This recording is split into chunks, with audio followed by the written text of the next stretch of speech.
ప్రభునందు ప్రియమైన దేవుని బిడ్డలకు మన ప్రభు అయిన యేసు క్రీస్తు నామమున శుభములు కలుగునుగాక. ఈ యొక్క దినమందు దేవుని యొక్క వాక్య ధ్యానం కొరకు పరిశుద్ధ బైబిల్ గ్రంథం నుండి మత్తయి సువార్త 21వ అధ్యాయము 33వ వచనము నుండి యేసు క్రీస్తు ప్రభువు పలికిన ఒక గొప్ప ఉపమానము ఇక్కడ వివరించబడి ఉన్నది. ఇంటి యజమానుడు ఒకడున్నాడు. అతడు ద్రాక్ష తోట నాటించాడు.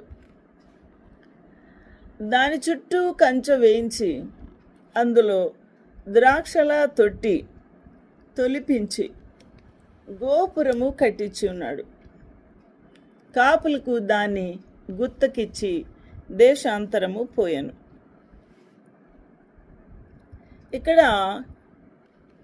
ఇంటి యజమానుడు ఎవరికి సాదృశ్యంగా ఉన్నాడు? ద్రాక్ష తోట నాటించి ఉన్నాడు. ఈ ద్రాక్ష తోట ఎవరు? ఈ చుట్టూ కంచె వేయించి అందులో ద్రాక్షల తొట్టి కూడా తొలిపించి ఉన్నాడు. ఇవన్నీ కూడా ఈ వాక్య భాగములు మనం చూసినప్పుడు ఈ అద్భుతమైన ఈ ఉపమానములో చాలా ఆశ్చర్యమైన విషయాలు దాగి ఉన్నాయి.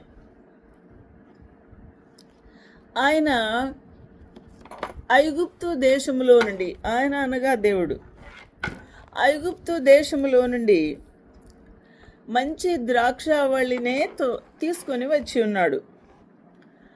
ఆ యొక్క ద్రాక్షావళిని తీసుకొని వచ్చి దానిని నాటించి ఉన్నాడు. దాన్ని నాటించి ఆయన చేయవలసిన పనులన్నీ కూడా చక్కగా, ఆ తోటకు చేయవలసిన పనులన్నీ కూడా చేసి ఉన్నాడు ప్రభువే. ఈ విషయాన్ని మనము అర్థం చేసుకోవడానికి ప్రభు మనకు సహాయము చేయునుగాక. యజమానుడు మన ప్రభు అయిన దేవుడు. ద్రాక్ష తోట ఇశ్రాయేలులకు సాదృశ్యంగా ఉన్నది. దాని చుట్టూ కంచె వేయించి ఉన్నాడు, అనగా కాపుదల. అందులో ద్రాక్షల తొట్టి తొలిపించి ఉన్నాడు. ఫలభరితమైన ద్రాక్షలు కాసిన ఎడల మంచి పంట కోసుకున్నప్పుడు ఆ ద్రాక్ష గెలలు రసమును త్రొక్కుటకై మంచి